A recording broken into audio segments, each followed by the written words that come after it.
Hello everybody, good morning and welcome aboard the Wendy. My name is Lorenz. I'll be your captain and storyteller on today's voyage to Storybook Land, so for your safety, remain seated, keeping your hands, arms, feet, and legs inside the boat at all times.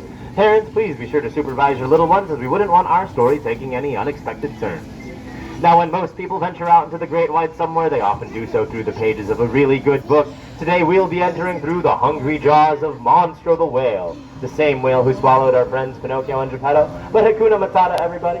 It means no worries. I know it's a little hard to swallow, but our tale begins where the whale's tail ends, and he takes us into a magical place called Storybook Land.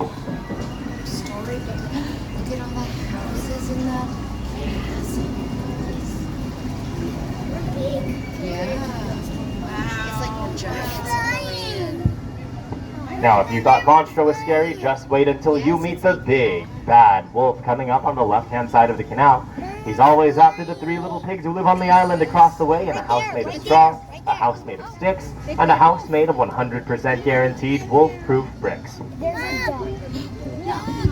Our story is already taking a curiouser and curiouser turn as we approach the quaint English village of a little girl named Alice, where on one golden afternoon she followed the white rabbit down the rabbit hole into Wonderland, where she discovered that everybody who lived there was as mad as a hatter.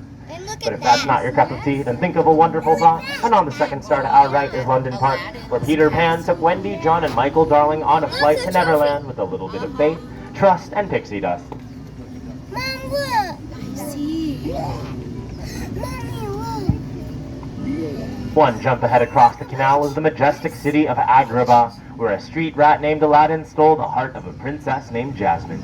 Though the evil Jafar stood in their way, with a little bit of help from their friends, they were able to defeat him, and now they live in the Sultan's palace.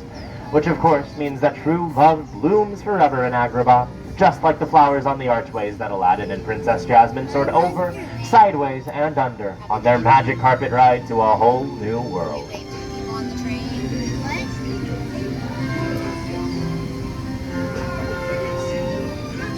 They're going on a train. Now all good stories have their moments of love and their moments of light, but sometimes they go to some pretty dark places too, just like the Cave of Wonders. Legend has it it's home to a genie with phenomenal cosmic power who will grant 3 wishes to the diamonds in the rough. So let's go inside, make a wish, and see if it comes true. Look, right up there. There's gold. Look, more gold. If you made a wish for a safe place to stay, then on the right-hand side you'll find the cozy forest cottage of the Seven Dwarfs, just like Snow White did as she fled from the evil queen. If you look closely, you can see the dwarves' mine, and if you listen closely, you can hear Snow White whistle while she works. On the other side of the canal, Cinderella made a wish to go to the ball, even though Lady Tremaine forbade it, but with the help of the fairy godmother, Cinderella was able to attend. Unfortunately, as you can see on the bridge, fairy godmother's magic ran out at midnight, but thankfully true love lasts forever. Prince Charming was able to find the owner of the glass slipper, and now he and Cinderella live in the castle on top of the hill. Look! There's Aladdin's castle.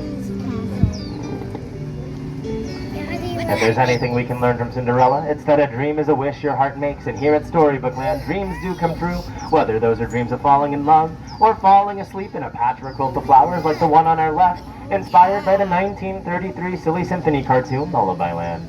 All of the plants and flowers inside the quilt, as well as around Storybook Land, are real, and thanks to Tinkerbell's magic, they will never, ever have to grow up. Which is just one of many reasons why Storybook Land was considered a favorite of our founder, Walt Disney.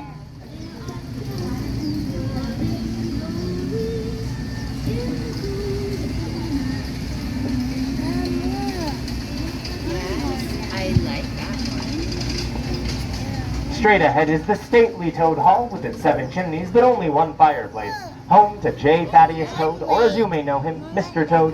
But it looks like he's not home right now, which must mean that he's off on a wild ride to nowhere in particular. What's that house called? And just beyond Toad Hall, venturing into the unknown, is the icy kingdom of Arendelle, where the sisters Anna and Elsa discovered something more powerful than Elsa's ice magic, an act of true love. Straight ahead is the humble alpine village of Geppetto the Woodcarver, where he wished upon a star for his puppet Pinocchio to become a real boy. The Blue Fairy granted that wish, and Pinocchio let his conscience be his guide and rescued his father from Monstro the whale. And if anybody needs anything before we leave Arendelle, it sounds like our good friend Wandering Oaken is having a big summer blowout. Look, a boat.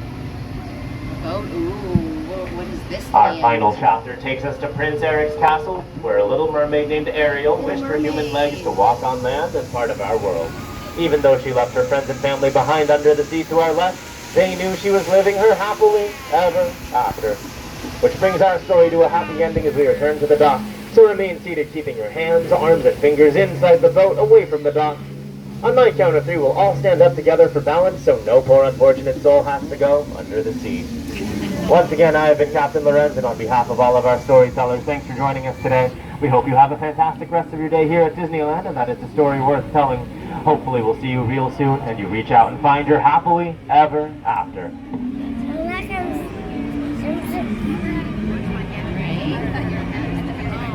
Alright, everyone remain seated until my count of 3.